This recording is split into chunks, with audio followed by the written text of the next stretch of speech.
Hello, welcome to Godfather Barbecue and Italian.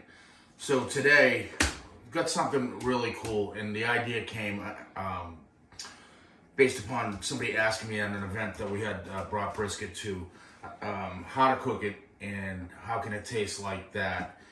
And when I told them the process, and that it's 14 hours cooking and 4 to 6 to 10 to 12 hours to rest, however you want, the reaction was, whoa, I'd love to, I just don't have the time. So it got me thinking, let's do a hot and fast brisket video. And, I oftentimes do these. I love these.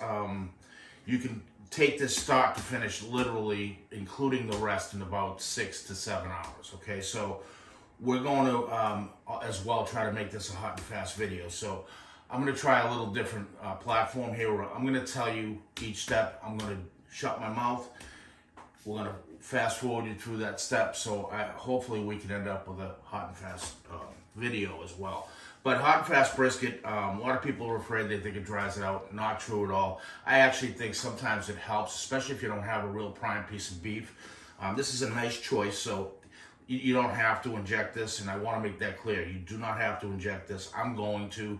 I have some injection I want to use up, but I find the high heat breaks the muscles and the beef down quicker, and sometimes I think it gives you as good or a better product than a low and slow. But everybody likes to barbecue low and slow, so I do too. So anyway, I'm going to get onto it. I'm going to go ahead and inject this right in the package, just to prevent make as little mess as possible. Then I'm going to take it out, trim it. We're going to be running 300 degrees. I get the green egg going, 3 to 325. I'm anticipating it's going to be on about 2 hours before we wrap. I'm going to wrap like right at 165, 170, even though I usually like to wrap at a later stage for the low and slow. When we're wrapping it, being cooked prior to that, you don't have to bring it up as much, okay? So I'm going to go ahead and get busy here. I'm going to inject this. We're going to cut it, trim it. If you want to see how I trim it, aside from me fast forwarding through it, you can go to our trim video. We're going to season it up, some rub. I got my ingredients are Cosmos beef injection. I'm going to hit it with a light coat of SPG. Doesn't matter what kind it is, happens to be Cosmo. Some Carnivore Black. Again, these are all to taste. So, and I have some Blues Hog bold and beefy, which is really good too. All right, so we'll see you soon.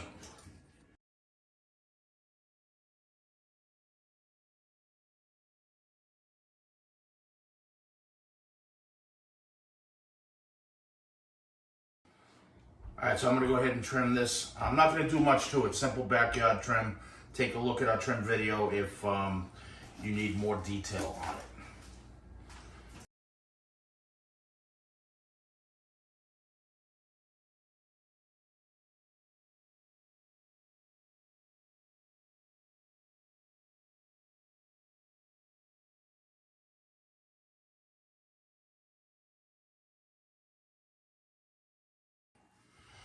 All right, so we're just about done. Again, nothing fancy here at all. We're moving hot and fast through the whole video. So, and again, just a backyard trim. I want to leave, I'm going to be cooking this fat cat down because we're cooking at 300. I want it to protect the beef from drying out. Basically just made it aerodynamic. This is actually, about the amount of fat I leave on the back anyway. This brisket actually was not much involved in the lambs trim anyway. So we got it there. I'm gonna go ahead and get it rubbed down now. Now I don't need a binder here because I injected it. You don't need a binder anyway. If you'd like to use one, you can. I typically use some olive oil or some mustard, but it's kind of self moisturized here from the from the injection. So I'm gonna come over it, light coat of salt, SPG, light coat of the Carnivore Black, and then a moderate coat of the Blues Hog beef and boldy.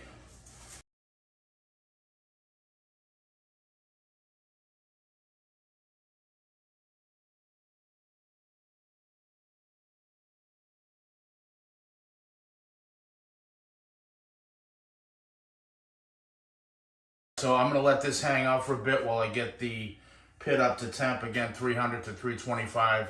I'm anticipating about 2 hours. we'll check it at 2 hours for the temp, but we'll see you at the pit. All right, so we're ready to put it on the pit.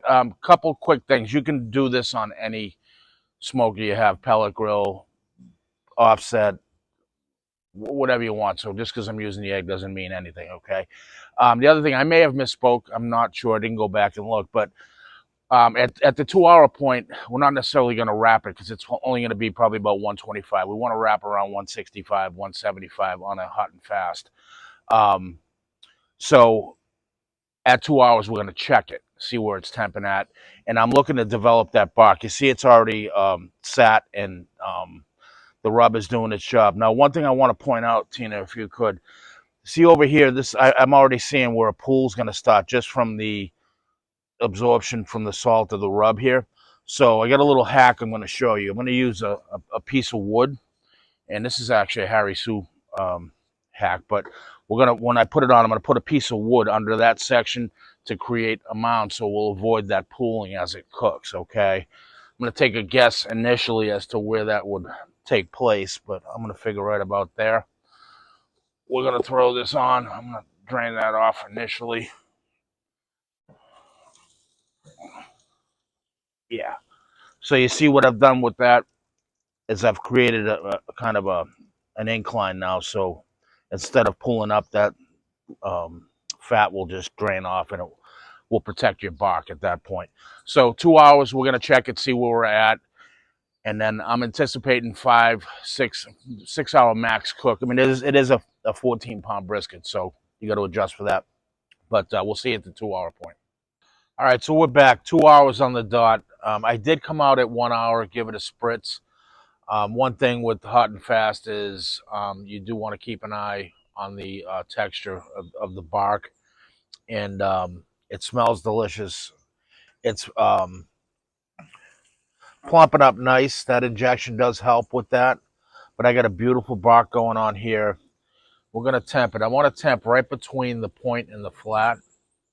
So like I said, yeah, so we should be around 120, 125. So we're in that range. I'm going to give this, it's 120. So I'm going to give this another hour, come back out and check it. I'll give it a spritz while we're here. I'm just using plain old water. Again, high temp. Keep an eye on your bark. We want it dark but not burnt. Don't worry about the bottom because it's the fat cap and that will keep itself moist. Smelling delicious. So this is exciting, the way it's cooking and how fast it does. But I'm anticipating within another hour, hour and a half, we're going to hit that 165 mark. And even if we're close, at that point, it becomes a matter of the right color and texture on the bark. So if we're even close, I'm still going to wrap at that point. And then from there, it should only be another hour, hour and a half. Because we're going to do foil. I'm going to show you a little hack on keeping your bark nice and full of texture with foil. We'll see you then. All right, guys, so we're back just a little over 3 hours. I did come out and spritz it. It's been 2 hours since the last update, but I did come out and spritz it an hour after that. It's looking great. I give it a temp. And we're temping right at 166, which is perfect. That's in the point. Check the flat. We're 171, 172 in the flat, so we're good to go. I'm going to pull this off, show you how we're going to wrap it in a minute. All right, so here's the deal with wrap, right, on a brisket. I'm sure you know if you've watched my other videos, I'm a huge fan of butcher paper for the reason of it still lets the meat breathe and you don't lose your bark, okay? Now with a hot and fast, the second part of that is fast. So obviously aluminum foil, the advantage to that is it cooks quicker, it brings things to temp quicker. I'm looking for 205, 207 at the end of the day here. So what I'm going to do is kind of a hybrid formula here, which will protect this beautiful bark we've worked so hard on, or the smoker has. What I'm going to do is I'm going to just slightly cover or loosely cover you'll see as I do it, the brisket with some butcher paper, and then wrap the aluminum foil around it. This will protect that bark, but still give you the benefit of having the aluminum foil to quick further. Because I'm looking at 2 hours from here. I'm looking at 20 hours. 20 degrees per hour minimally. I'm going to check it at around an hour and a half, but we should be within 2 hours from this point. We're 3 hours in, give or take. So, like I say, 5, 6 hours. Now, to help with this, good thing to do. A little secret here, a little hack. Moisten your butcher paper. It'll make it more pliable, so it's not all crinkly, and it'll when we put the brisket in, it'll be nice and pliable to move around it. Okay, I'm gonna put this off to the side for a minute. I'm gonna put our beautiful. Look at this. Right in the middle there. Now I'm gonna come back and basically just swaddle this.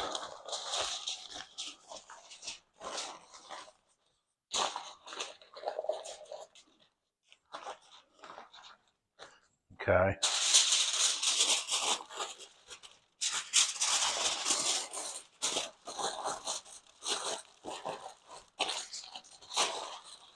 Make it as tight as you can.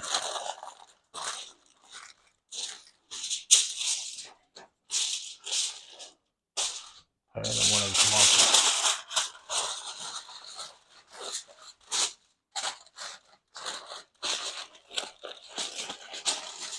Try to give that a pull without ripping the paper, or tinfoil rather.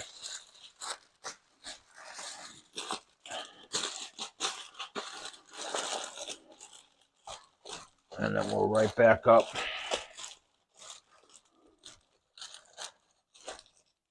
Now from here, it sounds crazy. If you wanted to, you could finish this off in the oven if you don't want to waste your charcoal or your pellets, whatever you're using. BTUs are BTUs at this point.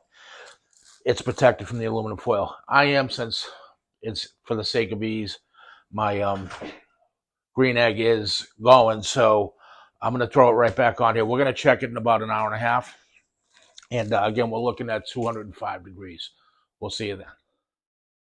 All right, so we're back. It's been about an hour and 15 minutes or so. We're going to give it a shot. So as far as temp-wise, I don't expect it to be done, but we're a total of, give or take, 4 hours, 45 minutes into this. Been rolling right at 300, which is great. Smells unbelievable. So we're going to give it a probe, see where we're at. I'm going to go to the point first. All right, so we're actually close. We're probing 201 on the point. Get between the flat and the point.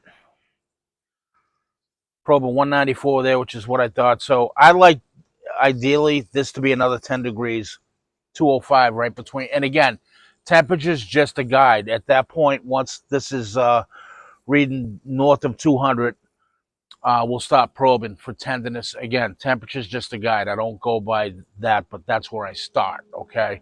The key to this, it could go all the way up to 212. It could be done at 201. Every brisket is different, so we'll stop probing. I'm still getting some resistance, obviously, so we're going to give this a half an hour. We'll see you back.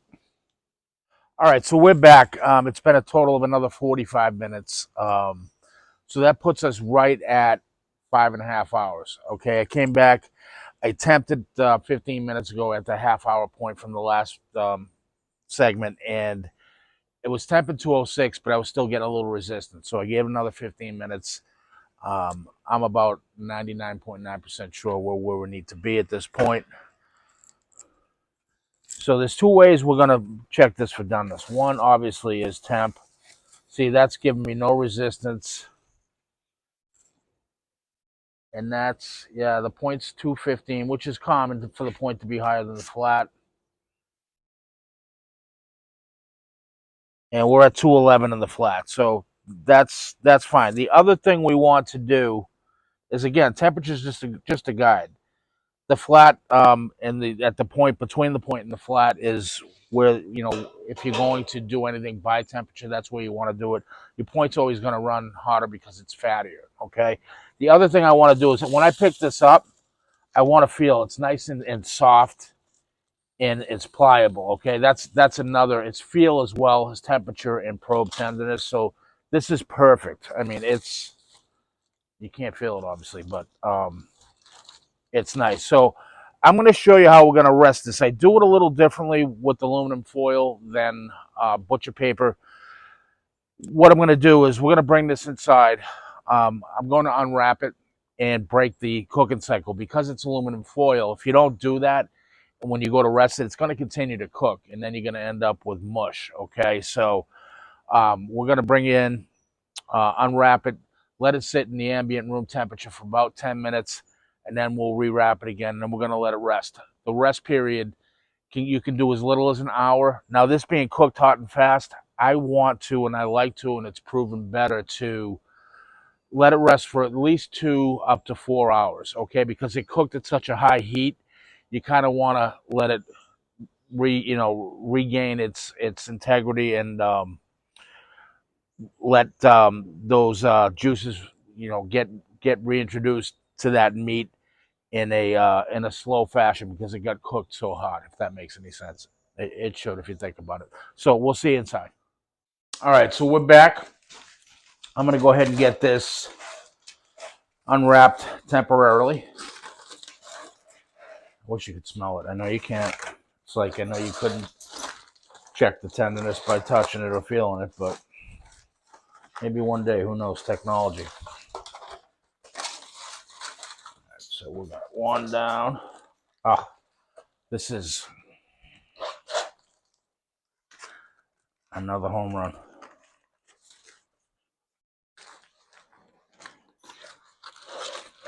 Go over here.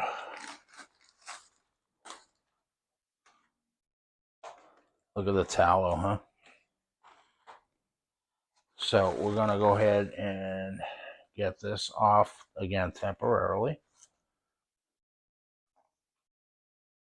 I mean, come on.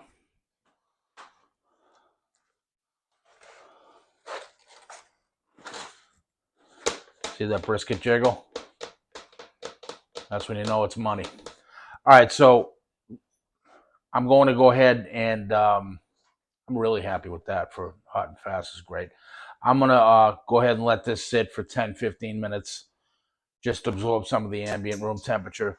Then I'm going to rewrap it. I'm going to put my butcher paper right back on just like I wrapped it before. Don't have to wrap it quite as tight, but it'll still be snug. And again, you can do this for as little as an hour, but longer is better. I like getting the cook out of the way and then make plans for the rest of the day, and that's what I'm going to do. We'll come back here in a couple hours and cut into it and show you what we got. But again, minimum 1 hour here. 2, 3, 4 is better. Whatever you want to do beyond an hour. We'll see you soon. All right, so we're back. We're just a hair over 2 hours. We've been resting. It's been kind of nice. I got to take a shower, go run some errands. The bark on this, the smell, the feel, it's a home run. Give this a try. If you want to make great brisket, and you don't want to spend 14 hours or enjoy doing that, which I do, but I like doing it both ways. Give the hot and fast brisket a run. And while I'm at it, Tina and I were talking about desserts, how we don't do much or whatever. But one of our subs, it's Easy Cooking with Linda B.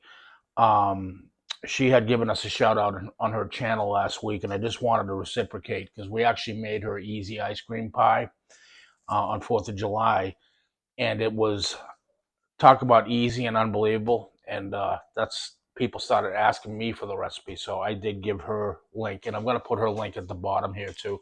All kinds of great stuff on that channel, and appreciate you, Linda, and whatever we can do together from here out, we're happy.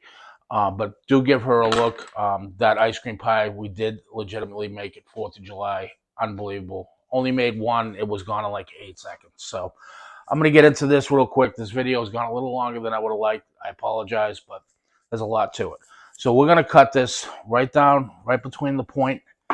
Oh, look at that. And the flat.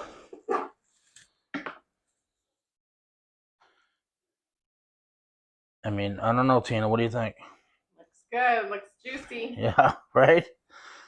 So let's try it. I mean, look at the bark. I mean, you can get bark with aluminum foil. Just use that paper, butcher paper hack, okay? And give us a slice of this. Look at that. You think it's going to pass the bend test, Tina? Yep. That's a thick slice, but even Yeah. that, look at that.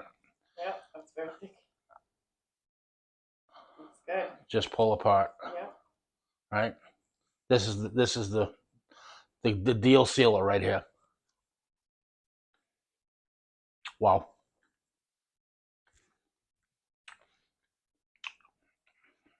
Of course, I'm going to say it's great because it is, but I'm telling you, if you put this up against my low and slow brisket, I might be able to tell because of the way I cooked it and certain elements of the bark and whatnot. But somebody outside of that, you would never know. So I hope you enjoyed it. If you like what you see, please like, subscribe, and share. Helps us a lot. We're knocking on that 1,000 subscribers, which is huge for us. And just glad we can help you all. All right. Any questions or comments, please reach out through YouTube. We'll see you next time.